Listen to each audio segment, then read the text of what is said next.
श्री सद्गुरुदेव परमात्मने नमः। श्री रामचंद्राय नमः। हम और आप सभी सुखी होना चाहते हैं कि सभी हमें प्रेम करें। तो गुरुदेव कहते हैं सुखी होना चाहते हो तो क्या करना है। गुरुदेव कहते हैं सुखी होना चाहते हो तो इन बातों को स्मरण में रखो और उनका आचरण सावधानी के साथ करो। किन बातों का सुनिए। पहला, अंतःकरण में तीव्र वेदना का जो डंक है उसे दूर करो। दुखी हूं ऐसी भावना को बदल दो। दुख के निश्वास मत छोड़ो। मत्थे पर, कपाल पर हाथ टिकाकर दुखी हूं ये दर्शाने की वृत्ति बिल्कुल छोड़ दो। ये अपशगुन है। दूसरा, जहां तहां अपना दुखड़ा कहना बंद करो।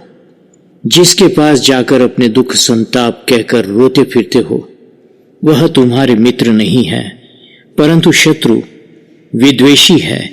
वे कभी हित करता या सुख करता नहीं है।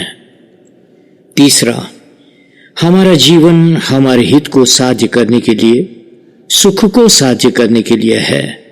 ऐसा दृढ़ निश्चय व भाव रखो। चौथा, तुम्हारे प्रत्येक शब्द से दूसरों के हृदय में जो पीड़ा पहुंचती हो तो उसे तत्काल दूर कर दो। अर्थात ऐसा शब्द बोलना छोड़ दो।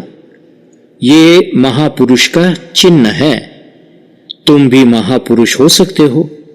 महापुरुष होने का अधिकार मनुष्य मात्र को है। प्रेम से भरपूर कोमल मृदु वाणी बोलो। प्रत्येक मनुष्य के साथ प्रेम पूर्ण वाणी व व्यवहार रखो। ये महापुरुष का चिन्ह है। पांचवा, तुम बड़बड़ाहट की आदत छोड़ दो। हमेशा प्रसन्नतापूर्ण व प्रसन्नता देने वाले शब्द बोलो। संताप उद्वेग के शब्द कभी बोलना नहीं है। ऐसा पक्का नियम ले लो। छठवां, अपनी आत्मा को सदा आनंद सिंधु में तल्लीन तद्रूप रखो। सातवां, निश्वास निकालना ये अशगुन है। सदा प्रसन्न व संतुष्ट रहो। मन को आनंद में रखो और खुशी मस्ती के गीत गाने दो। हमारे बड़बड़ाहट हमारे लिए विपत्ति पैदा कर देते हैं। उद्वेग व संताप के वश होकर जितना अधिक बड़बड़ करते हो उतने अधिक क्षुद्र ओछा तुम होते रहते हो। इससे तुम्हारे सुहृदयी जो होते हैं, जो आपके कंपेनियंस होते हैं, जो आपके फैमिली फ्रेंड्स होते हैं, वे भी कम हो जाएंगे और तुम्हारी उन्नति के संयोग भी अवरुद्ध हो जाते हैं। जो व्यक्ति निश्वास युक्त दुखी संतापपूर्ण आयुष्य बिताता है वो जगत में रहे हुए सुख, कल्याण, प्रसन्नता और शांति को पहचान नहीं पाते हैं। तब फिर उनकी अनुभूति का आह्लाद तो कैसे प्राप्त कर पाएंगे। फिर दूसरी बात यह भी है कि जितना अधिक संताप, निश्वास आदि छोड़ा जाता है उतनी मात्रा में हमारी आयुष्य भी कम होती जाती है। ये खूब स्मरण में रखो कि प्रत्येक बड़बड़ाहट और प्रत्येक निश्वास तुमको निर्बलता, निष्फलता और मृत्यु की निकट ले जाता है। नौवां, इसलिए बड़बड़ाहट, संताप, निश्वास, राग आदि का त्याग सत्वर कर दो, एकदम से कर दो। ये महाभयंकर अवगुण है। इनसे मुक्त होकर महान सुखदायक सद्गुण जो है उनको अपनाकर सुखी व प्रसन्न जीवन बनाओ। इन अवगुणों में फंसकर आयुष्य बर्बाद कर रहे हो। अब भी समय है। सही शुभ व कल्याण पथ पर लौट चलो तो अच्छा है। तुम्हें शांति का अनुभव अवश्य होगा। 10वां, तुमको स्वयं अपनी आत्मा के ऊपर भी अनुकंपा नहीं आ रही है। कितनी जड़ बुद्धि और पशु भावनाओं से ग्रस्त हो गए हो तुम। मुझे तो ये देखकर अपार व्यथा हो रही है। क्या करूं? तुमको किस प्रकार समझाऊं? तुम्हारा जीवन बिल्कुल गलत मन घड़ंत मार्ग पर तुम व्यर्थ गुजार रहे हो। समय है, लौट चलो तो कल्याण होगा। 11वां, महत्वपूर्ण और सुखपूर्ण और शुभ भावनाओं के अतिरिक्त और कोई क्षुद्र भावना को अपने हृदय में स्थान मत दो। उद्देश्यहीन किसी भी स्थूल भौतिक पदार्थों की इच्छाओं को अंतःकरण में स्थान मत दो। जिसमें उन्नति साध्य करा देने की क्षमता न हो, ऐसा कोई विचार व भाव को अपने मन में स्थिर बैठने मत दो। तुम्हारी इच्छाओं के द्वारा, कल्पना के द्वारा तुम्हारा इतना उन्नत दिव्य और भव्य जीवन चित्र का आलेखन करते हो कि जो जिससे तुम्हें क्षुद्रताओं से सतत बचाता रहे।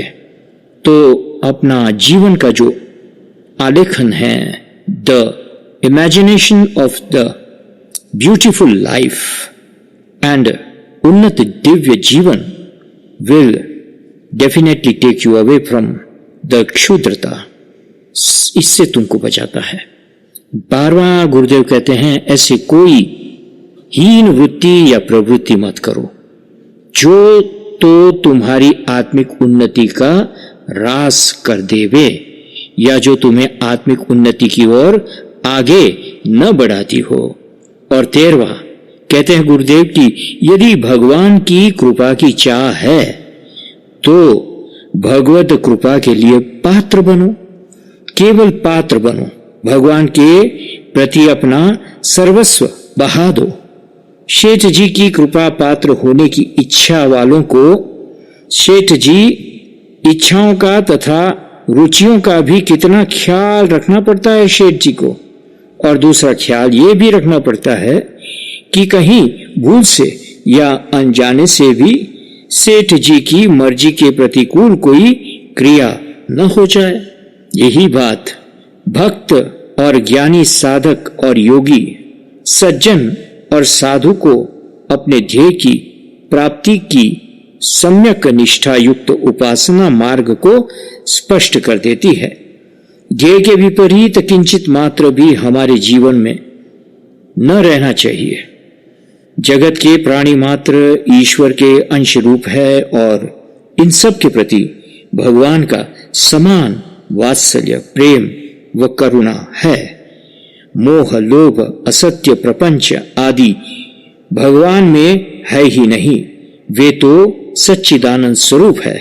इसलिए भगवत कृपा प्राप्त करने की इच्छा वालों के लिए अनिवार्य है कि वे सच्चित आनंद इन तीनों गुणों को अपने में आधान करें। अपने यह मूल रूप को समझकर उसे अपने में विकसित करने के पुरुषार्थ में ही जागृति पूर्वक रहना, यही मनुष्य जन्म का साफल्य है। तब ईश्वर कृपा की अनुभूति न हो, ऐसा हो ही नहीं सकता। बातों से कभी पूरा पड़ेगा नहीं। निर्णय करो और करके देखो और स्वयं की अनुभूति ही शांति आनंद देती है। ज्ञान से भगवान की पहचान होती है और श्रद्धा उपासना से भगवान का साक्षात्कार हृदय में होता है। तब ही उद्धार होता है। जो जाना है उसको अपने में आविर्भूत करना, यही ज्ञान। सत्य से विमुख कभी नहीं होना, नीति से विपरीत कभी नहीं करना, प्रपंच छल करने की आदि की तो वृत्ति ही कभी न उठे, इतने जागृत रहना। भगवान का अपार वात्सल्य व प्रेम सबके प्रति समान है, तो अपने भी सबके प्रति प्रेमाल, दयालु और अहिंसक बने, और अहिंसक बने रहे, इसका सतत ख्याल रखना। भगवान का स्वभाव वही अपना स्वभाव बनाना। प्रयत्न पूर्वक, अभ्यास पूर्वक व सावधानी पूर्वक स्वार्थी प्रेम यानी मोह वृत्ति का निस्वार्थ प्रेम में जितना रूपांतर होता जाएगा, उतने ही परिमाण में प्राणी मात्र लोग तुम्हें प्रेम करेंगे। जय सिया राम, जय सद्गुरुदेव।